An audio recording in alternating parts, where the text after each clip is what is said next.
Nou soos ons vandag in die woord ingaan, ek is baie opgewonde daaroor, ons maak nou ons reeks klaar vir my en my huis. En die laaste paar weke het ons bietjie gepraat oor hoe God se huis moet lyk, hoe orde in sy huis moet lyk. Ons het bietjie gepraat oor ons eie identiteit. En die laaste 3 weke het ons geraak oor op die huwelik, wat ultimately altyd terugpoint na Christus toe. En vandag eindig ons hierdie reeks vir my en my huis. En ons eindig ook op die gedeelte in Efesiërs 6 waar Paulus eindig oor die kinders. Nou uit die aard van die saak is dit vir ons belangrik dat daar waar kinders is, daar is ouers van toepassing. So dis kinders en ouers. En Paulus leer ons ook van die ouers, maar hoofsaaklik gaan ons fokus op die kinders vandag. En ek wil sê, broers en susters, dit is vir my eintlik so mooi wanneer ons deur hierdie gedeelte gaan, om te besef die impak wat ouers op kinders het. En besef hoe belangrik dit vir ouers is om hulle kinders groot te maak in die vrese van die Here. Want wanneer die ouers besig is om te lewe soos hulle moet lewe en die keuses maak wat hulle moet maak, dan is hulle besig om generasies te verander. Hulle is besig om kinders te vorm. So wanneer ons deur hierdie gedeelte gaan, moet ons vandag verstaan dat daar 'n baie groot verantwoordelikheid is op ons as ouers. En dat wanneer ons kyk na die lewens van ons kinders, dan moet ons na ons eie lewe begin kyk. Want wanneer Paulus nou hier begin skryf, dan is daar 'n baie groot verantwoordelikheid op die kinders se rol teenoor die ouers. Maar ons moet verstaan dat daai kinders dit nie gaan verstaan as die ouers hulle dit nie leer nie.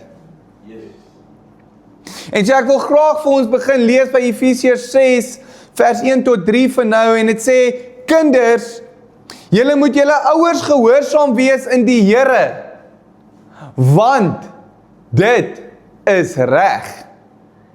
Eer jou vader en jou moeder, dit is die eerste gebod met 'n belofte, sodat dit met jou goed mag gaan en jy lank mag lewe op aarde. So ek wil net eers daai 3 verse vir ons lees vandag. En ons sien hierso dat Paulus spreek direk die kinders in die gemeente aan. So is vir ons mooi om te sien dat Paulus nie die kinders se identiteit koppel aan die ouers in hierdie oomblik nie. Maar hy spreek die kinders direk aan. Want heel waarskynlik op daai tyd, toe hierdie brief gelees is in die kerk, toe was daar kinders verteenwoordig in die kerk. En Paulus spreek met die kinders, hy spreek hulle direk aan. Wat beteken dat Paulus hulle nie as geestelik onbelangrik sien nie. Dat ons moet verstaan dat daai kind maak nie saak hoe oud hy is, die gees van God binne hom ook het, of binne haar ook het. En hy begin sien, en hy begin spreek dat daai kind 'n identiteit van homself het. Want die kinders kan ook Christus hoor, en Christus verstaan, en die kinders kan ook vir Christus gehoorsaam. En dit is waaraan Paulus hierso spreek. Want hulle gehoorsaamheid aan die ouers is hulle disippelskap onder Jesus Christus.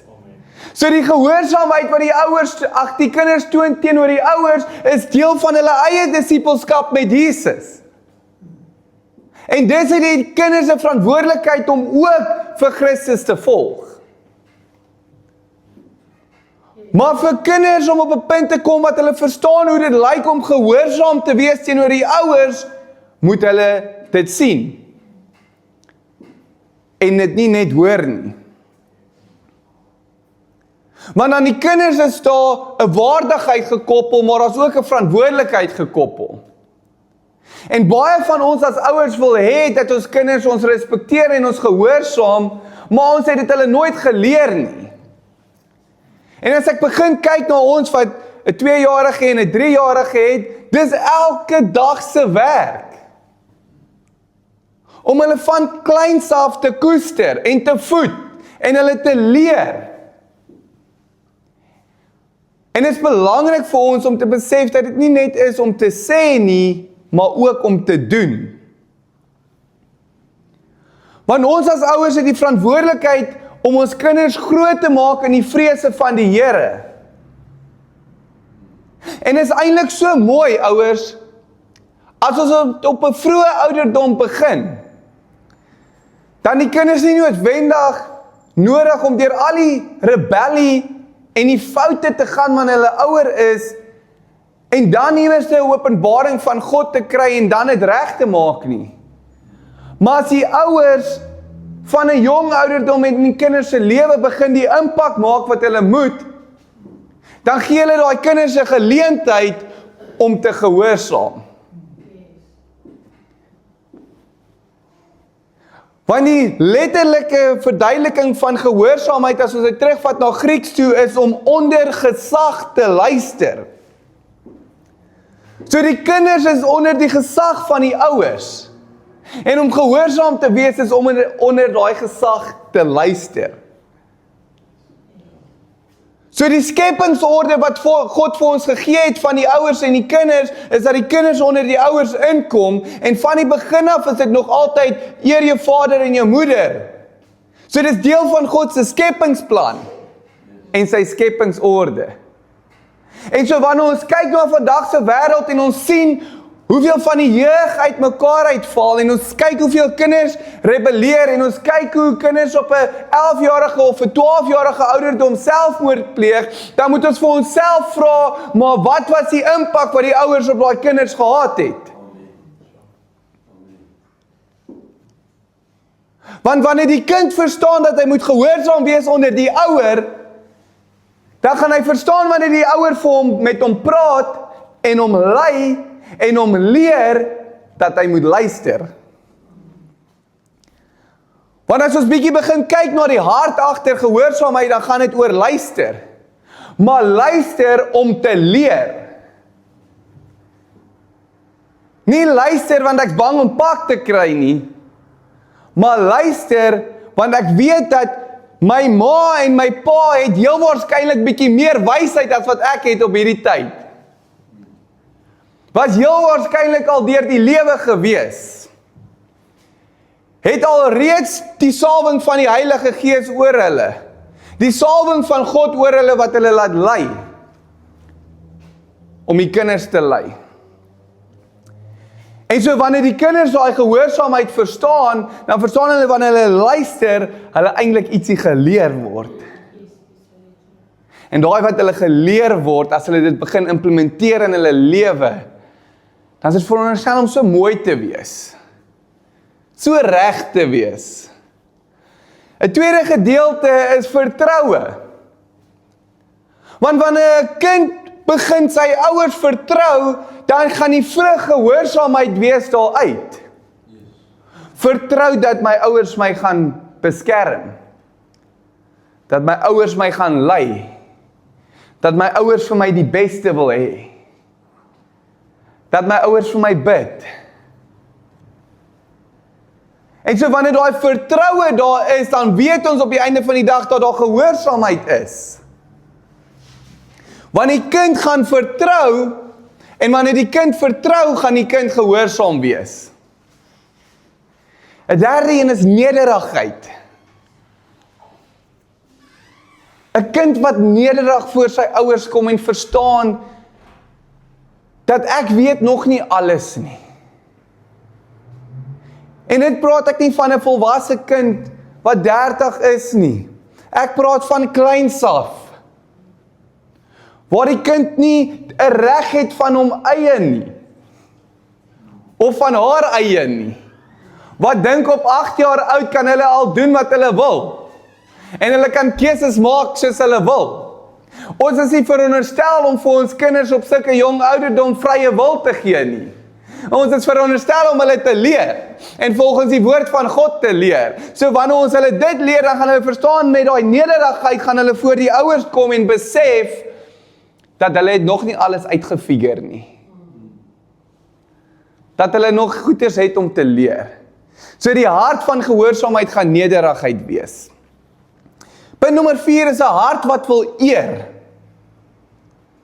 Dis 'n kind wat meer gaan doen as om net straf te vermy. Maar 'n kind wat intentioneel gaan wil eer, en eer bewys aan die ouers. Want hulle is gehoorsaam.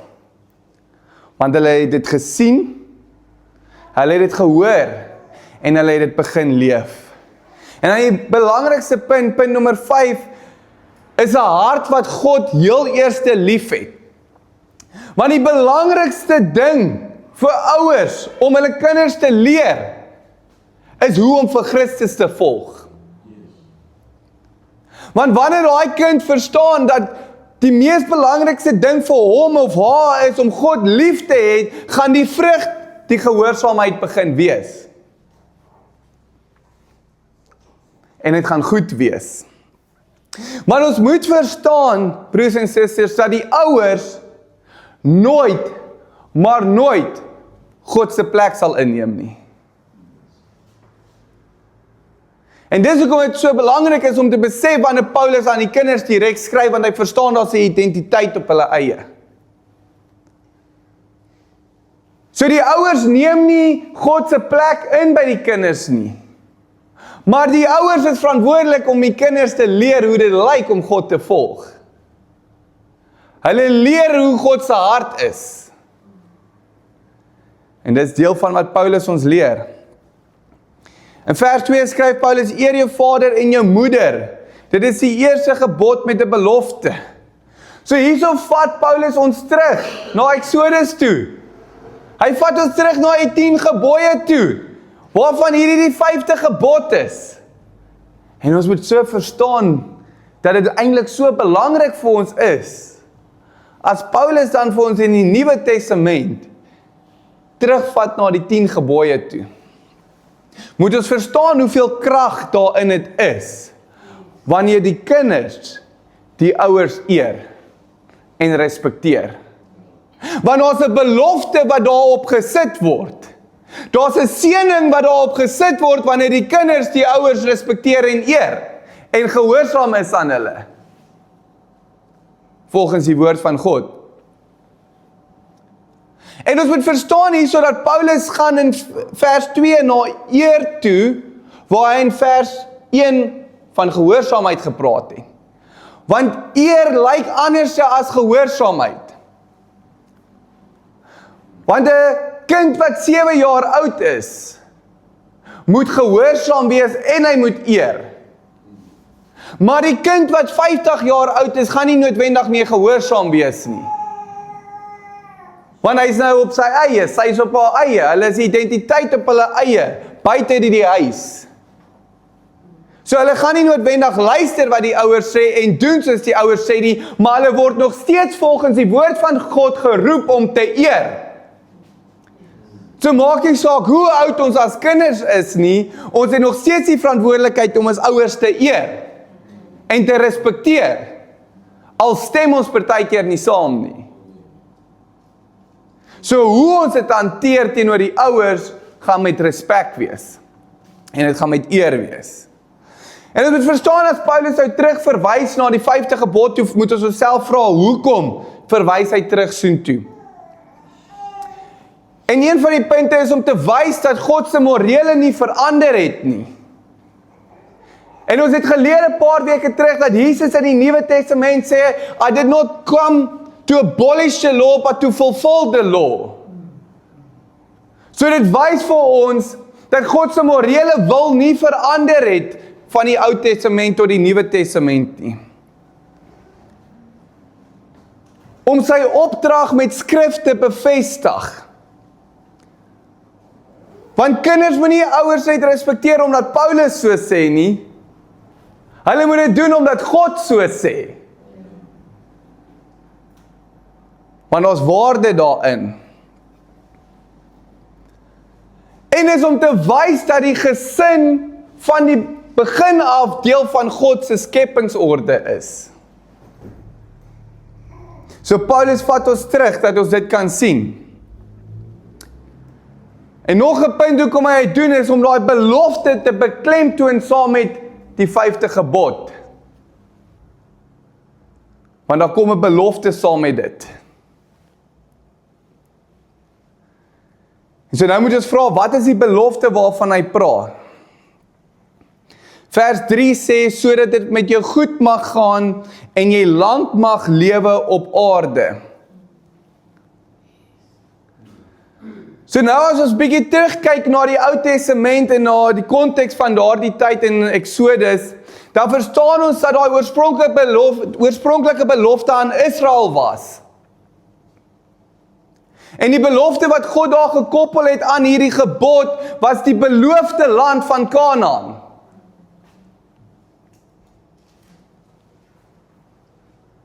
Wat God vir hulle gegee het.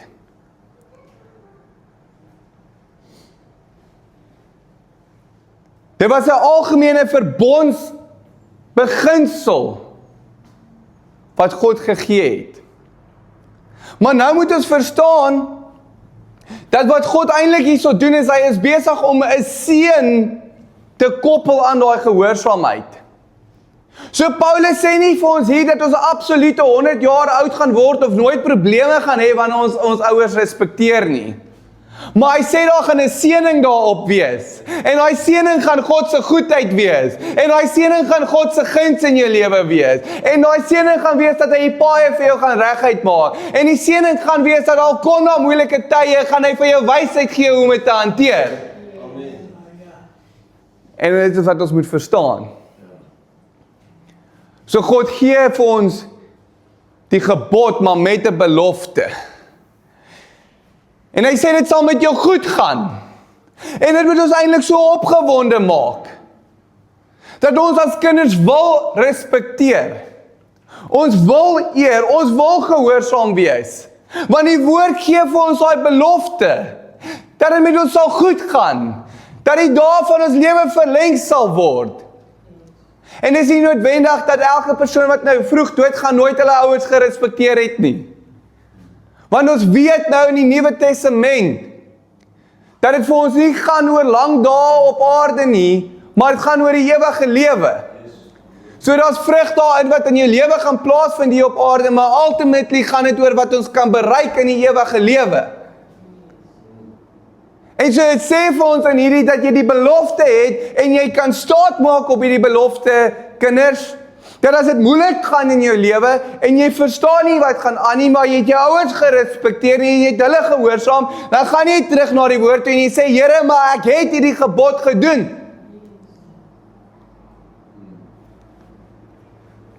En jy maak jou hart oop. Want nêrens is ons gevrywaar van 'n moeilike lewe nie. Maar ons weet definitief dat God teenwoordig is in ons lewe. Ons weet dat daai liefde van hom in ons lewe is. Dat hy omgee vir jou. En dat hy definitief die mure sal afbreek vir jou.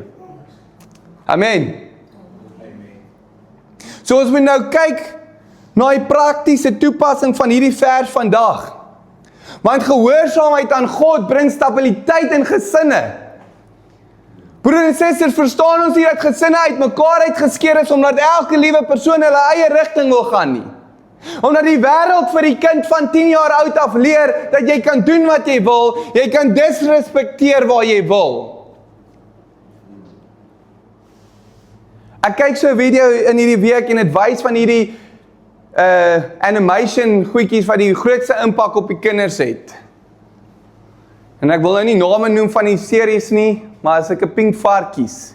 En dit sê as jy nou gaan kyk na een van daai episodes, dan kyk jy hoeveel keer daai dogtertjie vir daai pa sê, "Oh dad, you're so silly."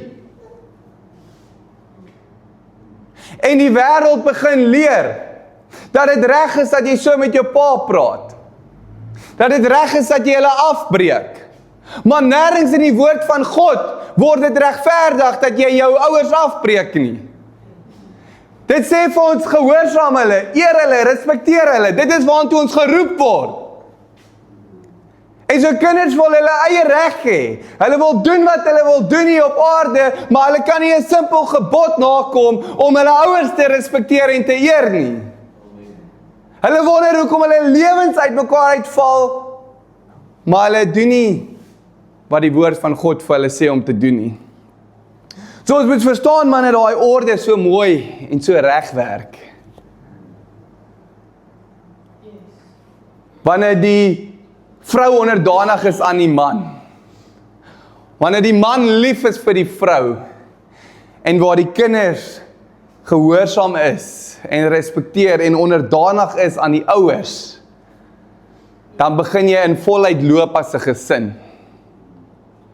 En dan kan die challenges kom, maar die gesin gaan by mekaar staan.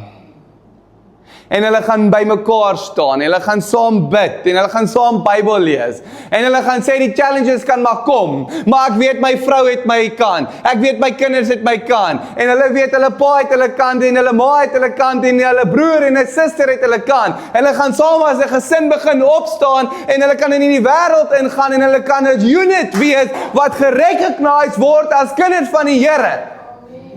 Kan ons bietjie opgewonde raak oor die woord van die Here, wat vir ons leer, en wat vir ons wys hoe om dit te doen. En kinders wat hulle ouers eer word dikwels beskerm deur die wysheid van God. En ek doen 'n bietjie navorsing en dit sê ons kan daarna kyk en ons kan sien dat wanneer die dae van jou lewe verleng word, is dikwels wanneer die kind gehoorsaam is en luister, dan word hy uit situasies uitgehaal waar hulle gaan rebelleer. So miskien wanneer jou ouers gehoorsaam is, dan leer jy klim nie in 'n kar met 'n dronk persoon nie. En jy leer dat wanneer daai persoon vir jou dwelms gee, dat jy dit nie moet gebruik nie. Want jy word geleer, jy word geëer. Jy word gerespekteer. Want as jy as ouer geëer word en gerespekteer word deur jou kinders, dan gaan jy aanhou hulle wil opset vir 'n wen. Jy gaan hulle aanhou wil leer. Jy gaan aanhou die beste vir hulle wil hê. En broer en suster, ons moet verstaan dat dit gewys moet word. So ons kan nie net leer, dis verkeerd om 'n bier te drink nie, maar jy's elke liewe naweek dronk nie. Want hoe gaan ons kinders leer uit dit uit? Ons sê jy moenie drink nie. Jy moenie rook nie. Jy moenie dwelms doen nie. Maar jy wys dan nie vir hulle hoe om dit nie te doen nie. So ons moet verstaan dat daar 'n verantwoordelikheid is om deur ons aksies ook te leer. En baie keer as ons na ons lewens kyk, dan besef ons as ons na ons ouers kyk, of na ons ouers se ouers en ons ouers se ouers en ouers, dan kan ons partykeer sien waar dit verkeerd gegaan het. Nou wat so goed is daar's genade.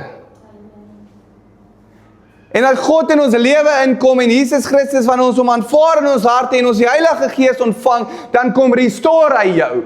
En hy kom vorm jou. So hierdie is nie om jou af te breek nie, ouer, hierdie is om jou op te bou. Hierdie is nie om jou af te breek nie, kinders, hierdie is om jou op te bou. Hierdie is om te sê, begin na die woord kyk wat jou standaard is. Want wanneer jy na die woord kyk wat jou standaard is, dan gaan jou gesin begin goed wees. En dan gaan begin liefde wees. En dan begin opgewondenheid in jou lewe wees. Dan kan ons net bietjie opgewonde raak oor die woord van God, en om te hoor en te verstaan wat sy liefde vir ons beteken. Dit is die standaard. Dit is die standaard. En as ons nou kyk na vers 4, en dit sê, en vaders, moenie julle kinders vertoorn nie, maar voed hulle op en tug en vermaaning van die Here.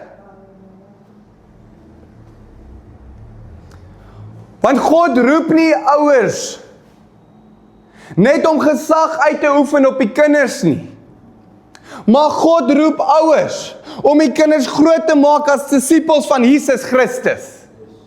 En so wanneer ons begin kyk na hierdie woord en dit sê en vaders, dan moet ons verstaan dat baie leer, dit kan moontlik die ma en die pa wees. Maar ek wil vir jou vandag sê, dat Paulus het al reeds die eerste 3 verse van ouerskap gepraat. Hy beklemtoon nou hierso bietjie op die vaders. En hy sê, maar vaders, want daardie tyd, was dit hierdie gesaghebende posisie van 'n vader. En hulle sou die kinders te neergedruk het, en dit sou met 'n eystervuis geslaan gewees het. So hy begin nou praat hierso in die gemeente, en hy sê, en vaders, moenie julle kinders vertoorn nie, maar voed hulle op, tug hulle, en vermaaning van die Here. Want ons moet verstaan dat daar verantwoordelikheid is van die ouers en veral van die vader om jou kind op te sit vir 'n wen. Want om te sê moenie jou kinders vertoren nie, as ons teruggaan na die Grieks toe, dan beteken dit moenie hulle verbitter nie. Dit sê moenie hulle moedeloos maak nie. Moenie hulle onnodig frustreer nie. Moenie hulle tot opstand dryf nie.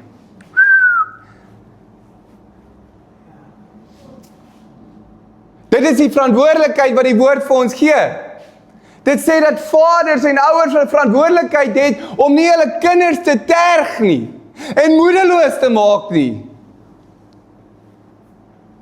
Want hoe kan ons verwag as 'n volwasse mens, wanneer ons 'n klein kind van 5 jaar oud terg, verneder, afbreek, dat daai kind gaan leer om ons te respekteer?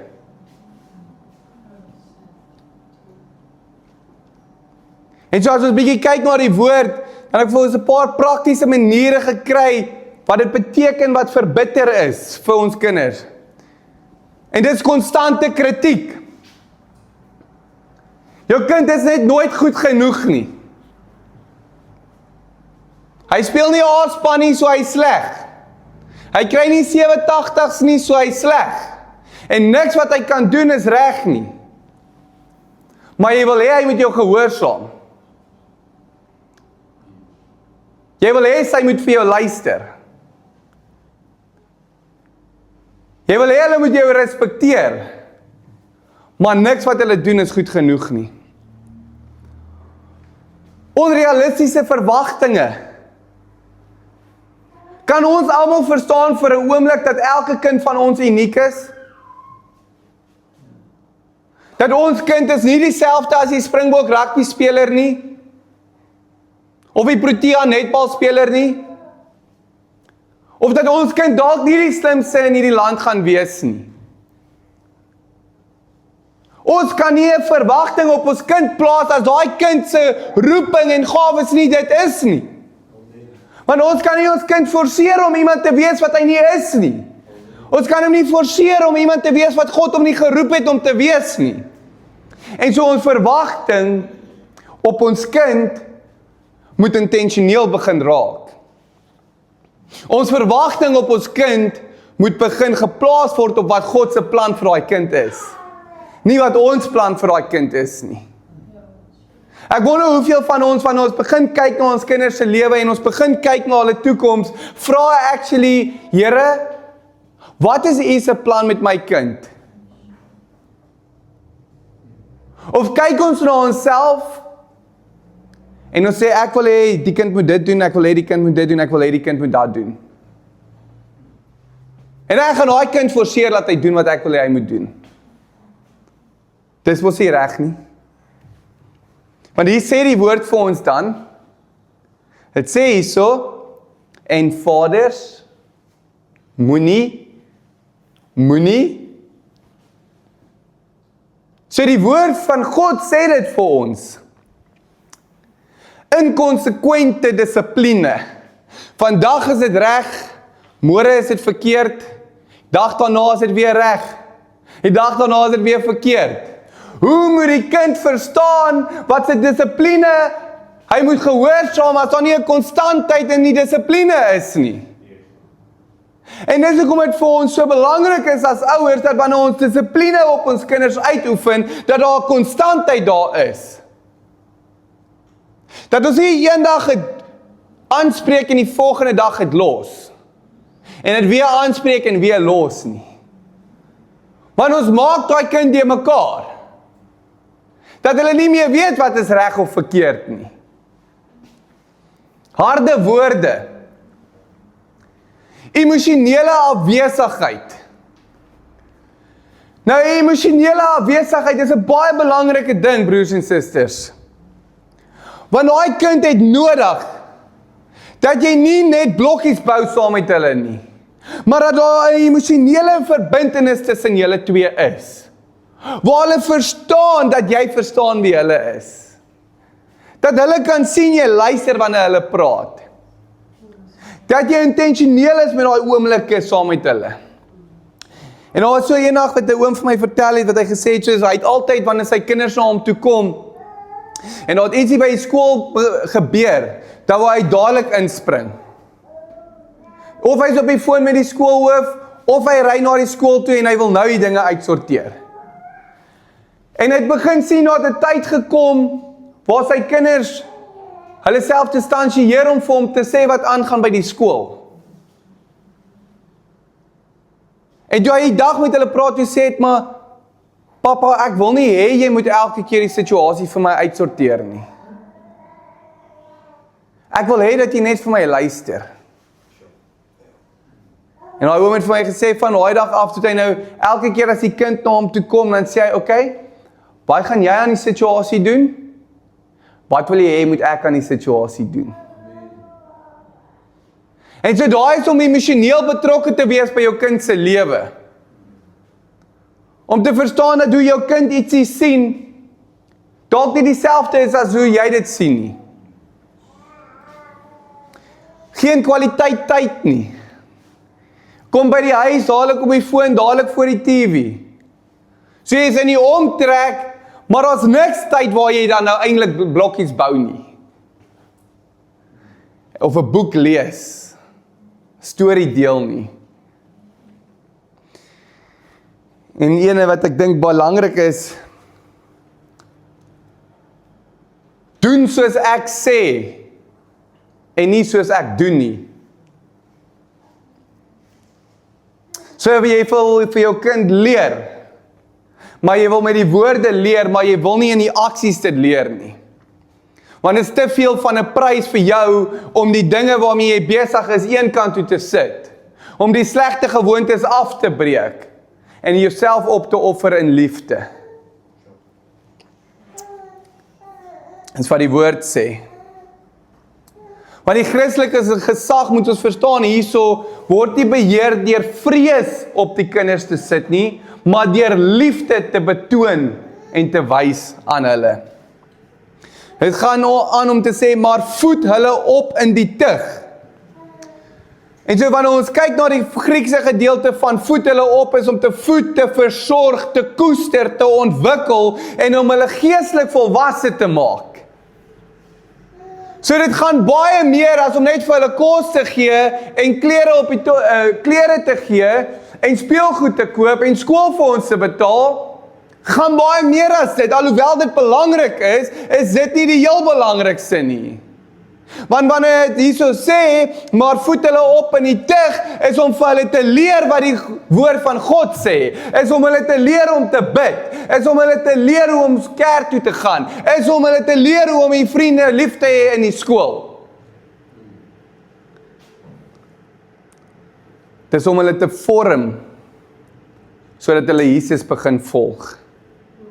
Dit wat belangrik is. En ons moet verstaan hierso,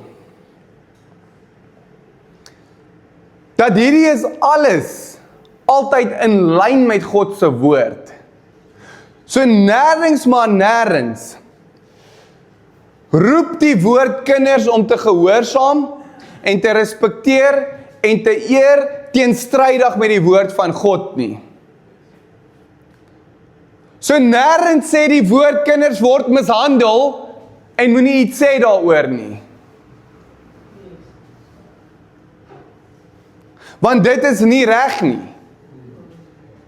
Nêrens sê dat die kind moet dag in en dag uit afgebreek word en sleg gesê word nie. En honger gelos word nie. En dat hulle net moet respekteer nie. Want alles wat hier aangaan, gaan altyd terug na die woord van God toe. Want daai kind wat leer om 'n disipel van Christus te wees, moet altyd, maar altyd eers onder die gesag van God wees, voor hy onder die gesag van die ouers is. So ons moet verstaan, om te voed, is om doelbewus om te gee vir daai kind. Doelbewus hulle te leer. Met hulle te praat, hulle te vorm, die woord oop te maak. So hoe lyk die voorbeeld vir ons van ouers se kant af dan? Dit moet wees deur om te bid.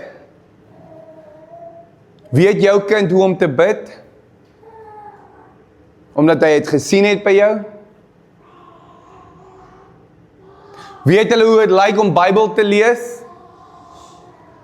Omdat jy hulle kan vat en om die tafel sit en sê, nou gaan ons Bybel lees? Jy moet hulle vorm, jy moet hulle leer. Hoe lyk jou huwelik? Sien jou kinders deur jou huwelik? Hoe Christus verheerlik word?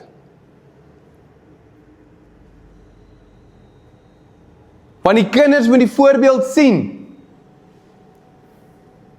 Hoe vergewe jy? Hoe dien jy? Hoe hanteer jy moeilike situasies? En hoe is jy lief vir ander? En 'n belangrike ene is, hoe reageer jy op uitdagings? So kan die kinders van hulle in daai huishouding saam met jou lewe. Wanneer hulle na jou lewe kyk, sien hulle vir Christus daar binne.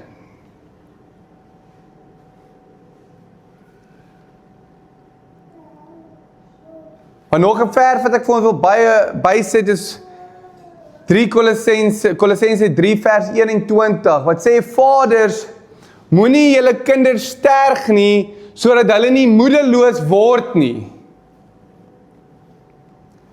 So die gevaar is nie dat die kinders kwaad word nie. Die gevaar, ouers, die gevaar is dat kinders emosioneel afgebreek word. Dat kinders van binne af moedeloos is. Dat kinders nie meer 'n dryfkrag het nie. Dat kinders voel hulle is nie meer goed genoeg nie, want elke keer as hulle iets doen, is hulle nie goed genoeg nie. Word hulle afgebreek. So die risiko is dat hulle moedeloos binne raak. En dit is hoekom ons kry jong mense wat selfmoord pleeg, want hulle is net nooit genoeg in die ouers se oë nie. Hulle moet altyd ietsie meer doen, beter doen, vinniger doen. Die woord sê, moenie julle kinders sterg nie, sodat hulle nie moedeloos word nie. Want Paulus beskerm nie die ongehoorsaamheid nie. Hy beskerm die gesag wat die gees van die kind afbreek. Dit is wat Paulus doen. Hy beskerm daai kind se gees. Want hy weet wanneer daai kind se gees gebreek word, dan raak dit baie moeilik vir daai kind om terug te draai. En daai kind gaan in hierdie donker wêreld in en gaan soek antwoorde by die mense wat hy dit nie moet kry nie. En hy gaan soek dit in plekke waar hy dit nie moet gaan soek nie, of sy dit nie moet gaan soek nie. En hulle kry die verkeerde mans of vrouens in hulle lewe. En so die standaard en die verantwoordelikheid vir ons as ouers raak. Moenie julle kinders sterg nie. Broer en suster, daar's 'n groot verantwoordelikheid. En so wanneer jy kyk na jou kinders se lewe, dan moet jy vir jouself vra, was jy die ouer gewees wat jy moes gewees het? En indien jy nie was nie, wat kan jy vandag doen om daai ouer te word? En as kinders was ons die kinders wat die woord van ons verwag het om te wees. En as ons nie was nie, is wat kan ons van vandag af doen om daai kind te wees? Om in ons huisgesinne, in ons rol vir Christus te verheerlik. Want wanneer ons kyk vir my en my huis, dan is daar verantwoordelikheid op elke rol in die huis. Op die pa, op die ma en op die kinders. En dis wat ons geleer het oor die laaste paar weke. Ons het geleer hoe die vrou onderdanig moet wees aan die man. Hoe die man moet lief wees. Ons het geleer hoe die kinders moet onderdanig wees, maar waar die ouers hulle moet opset dat hulle kan gehoorsaam wees, dat hulle kan respekteer en dat hulle kan eer. En dis een van die mooiste dinge. Ons was gister by 'n begrafnis en die seun het daar voor gestaan. En vir 'n oomblik net, hulle het 2 begrafnisse gehad, die een in Pretoria en een hierso. En hy moet vir 'n tweede keer deur dit gaan. En jy kan sien wanneer daai seun terugkyk op die lewe, waar sy pa teenwoordig was in sy lewe. Hulle is saam in besigheid. Hulle het 'n lewe wat hulle saam doen. Kleinkinders wat betrokke is. En jy sien wanneer daai seun praat, die liefde wat daar is, alhoewel daar baie seer is, en trane gestort word. Kan jy sien dat op die ouderdom van 65, elke begrafnisbrief wat daar is, sê die tyd was te kort gewees. Omdat daar sulke band gebou was, sulke liefde in daai gesin is, dat hulle net nog meer tyd saam met mekaar wil hê.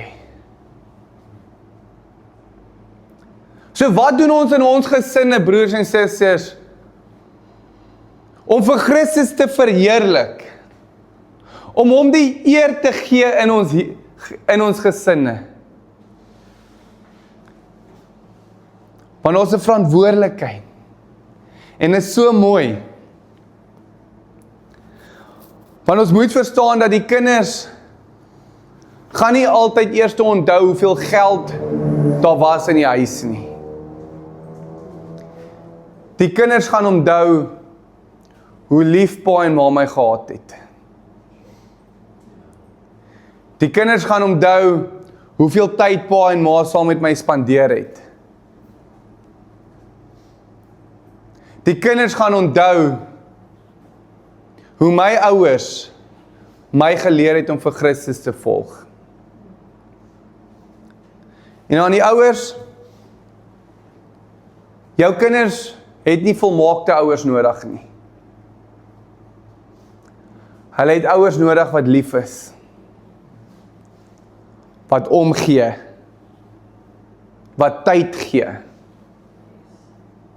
Ouers wat verstaan hulle val kort. Want partykeer is dit die beste ding vir 'n kind om te leer wanneer 'n ouer geval het en hy sien hoe daai ouer weer opstaan. 'n Ouer wat dalk vir 'n oomblik nie geweet het wat om te doen nie. En by die Here sy wysheid kom kry het. Sy insig kom kry het. En vir die kinders is julle gehoorsaamheid begin nie by die ma en pa nie. Julle gehoorsaamheid begin by God. Waardeer die feit dat jy ouers het. Respekteer hulle. Gehoorsaam hulle. Nie vir die belofte wat daaraan gekoppel word nie, maar vir die feit dat jy vir Christus lief het. En so daar's 'n uitdaging wat ek vir jou vandag het, wat jy vir jouself moet bevraagteken, is wanneer iemand 'n week lank in jou huis kom bly, gaan hulle net hoor dat jy Christene is, of gaan hulle dit kan sien? Gaan hulle kan sien. En daarom eindig ons reeks weer vandag met Joshua 24 vers 15, wat sê, maar vir my en my huis, ons sal die Here dien. So mag elke huis, broers en susters, mag elke huis wat vandag hier uitstap, elke huisgesin wat vandag hier uitstap, 'n plek wees waar mense vir Christus sien. 'n plek wees waar Christus verheerlik word.